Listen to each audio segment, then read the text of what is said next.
Hi, I'm Andrew Macbeth for NCC Sports. Central New York, as we all know, is a hot spot for lacrosse, with tons of high school and college athletes playing the sport for years.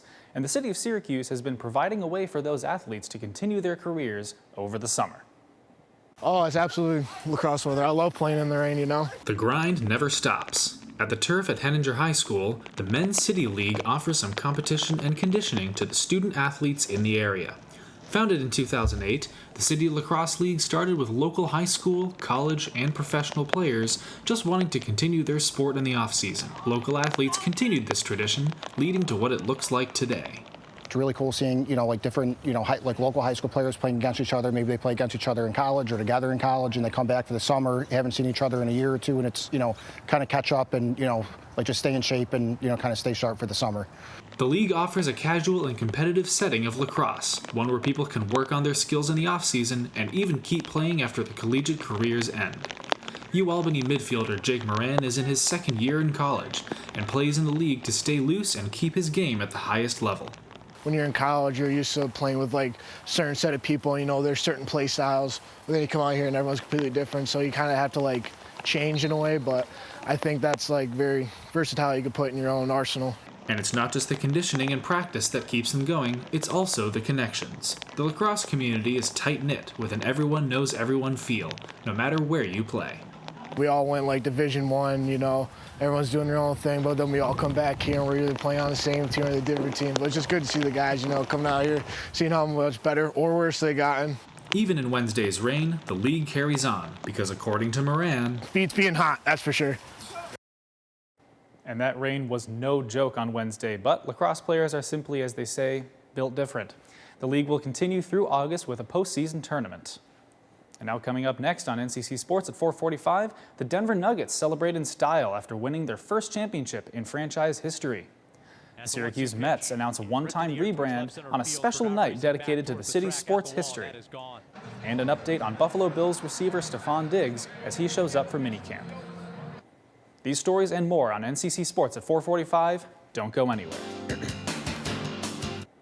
Welcome to NCC Sports at 4:45. I'm Andrew Macbeth. Now, we have some breaking news today in the world of sports as UFC star Conor McGregor has been accused of sexual assault following the NBA Finals Game 4 in Miami.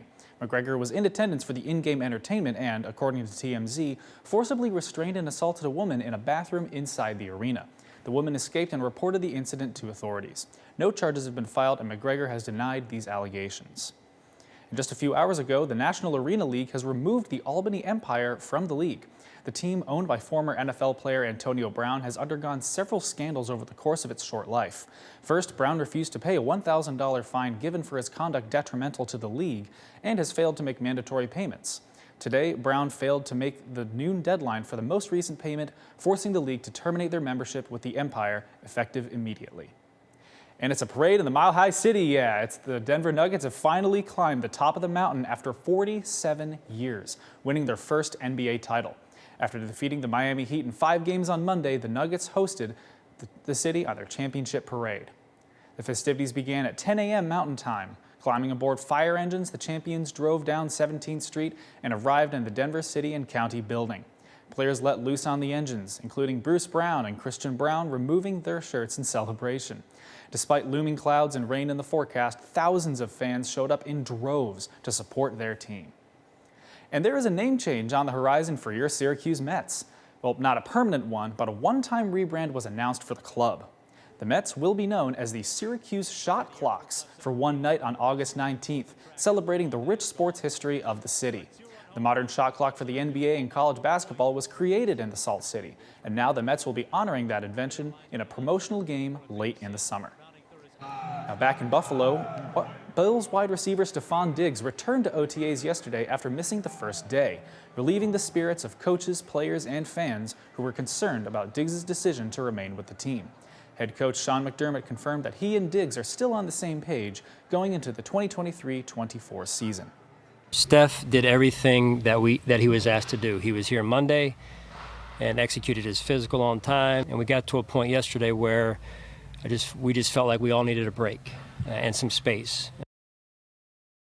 Speaking of wide receivers, DeAndre Hopkins of the Arizona Cardinals is currently going team shopping, with his most recent stop being in Foxborough, Massachusetts. The New England Patriots hosted the star since Wednesday, but both he and the organization have been fairly tight-lipped about his visit and impression of the team. According to Sports Illustrated, there's optimism that Hopkins will sign with someone following today's visit. And the U.S. Open teed off its action today at the Los Angeles Country Club. This is the 123rd U.S. Open, and the competition is already fierce. Ricky Fowler and Xander Schauffele both hit a -8. That does not happen. It is the lowest any golfer has hit under 62 in the history of the U.S. Open. Bryson DeChambeau, Scottie Scheffler, and Siwoo Kim are all tied at 3 going into the second day of the Open. And that'll do it for NCC Sports at 4:45. I'm Andrew McBeath.